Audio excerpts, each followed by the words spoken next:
At the 2026 World Cup, you can get a red card for covering your mouth. Not for diving, not for elbowing someone, not for arguing with the referee, for covering your mouth. And before you think FIFA has completely lost the plot, stick with me, because there's actually a fascinating story behind this rule. One that involves Vinicius Jr., a Champions League match that got stopped for 10 minutes, and a 2-0-year-old winger who covered his mouth at exactly the wrong moment.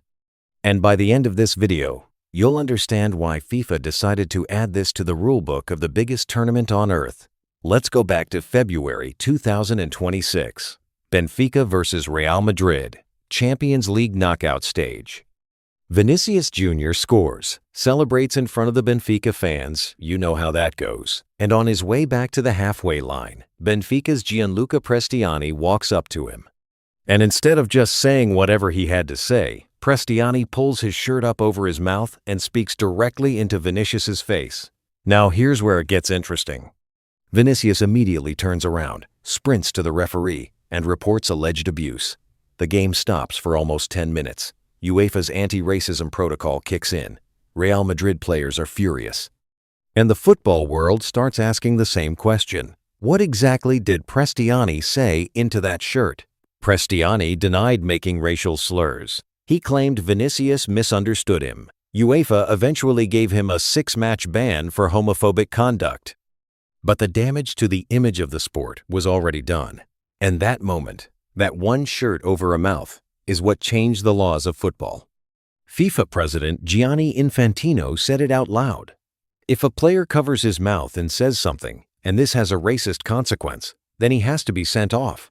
There must be a presumption that he has said something he shouldn't have said, otherwise he wouldn't have had to cover his mouth. That's the logic. Simple, cold, and, honestly, kind of hard to argue with. So the International Football Association Board, the organization that writes the actual rules of football, held a special meeting. And they voted unanimously to add this to the laws of the game in time for the 2026 World Cup. Cover your mouth during a confrontation with another player? Straight red card. Now, you might be thinking, that's extreme. What if I'm just whispering tactics? What if it's cold out and I'm talking into my collar? What if I've just eaten something and I'm being polite? And this is where the rule actually gets more nuanced than the headline suggests. The word that matters is confrontation. FIFA is not banning mouth covering. They're banning mouth covering during confrontations. Players can absolutely still cover their mouths when talking to teammates, when having a friendly chat with an opponent, when they don't want lip readers or cameras to pick up tactical information. All of that is fine. FIFA even said explicitly, they respect that players are friends and sometimes chat during matches. But the second that conversation becomes a confrontation, two players in each other's faces, emotions running high, covering your mouth is now treated as evidence that you're saying something you shouldn't be saying. And the punishment is the harshest card in football. In theory, this is a zero-tolerance approach to hidden abuse. In practice, it means referees now have to make a split-second judgment call. Is this a confrontation or just an intense conversation? That's not an easy line to draw at full speed in a World Cup game, and referees already have enough going on. Here's where it gets even more interesting. This rule doesn't just apply to players. It also covers technical staff on the bench. A manager covers his mouth while screaming at a fourth official? Theoretically, the same rule applies. FIFA is trying to eliminate any situation where someone can say something vile and hide behind plausible deniability. Because that's really what this is about. The shirt over the mouth isn't just rude. It's a system. A way to say something, deny you said it, and walk away clean because there's no audio evidence, no lip-reading footage, nothing. It turns a potentially career-defining accusation into a he-said situation that goes nowhere. FIFA decided, we're not doing that anymore. Now, is this rule going to be easy to enforce? No. Will there be controversy? Almost certainly. The first time a red card gets issued under this rule at the World Cup, on a giant stage, with millions of people watching, it's going to be everywhere. Some people will cheer.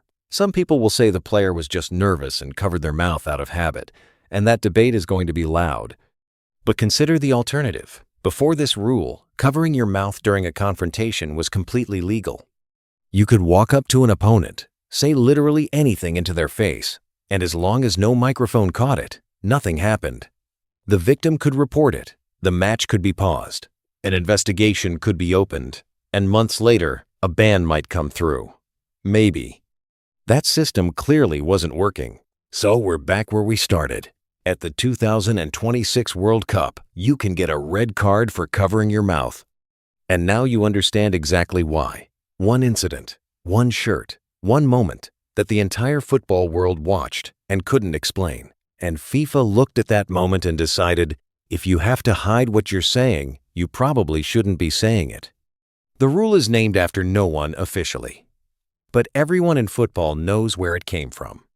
If this kind of deep dive into how football actually works is your thing, subscribe, because there are a lot more rules at this World Cup that most people have never heard of, and they're about to matter a lot.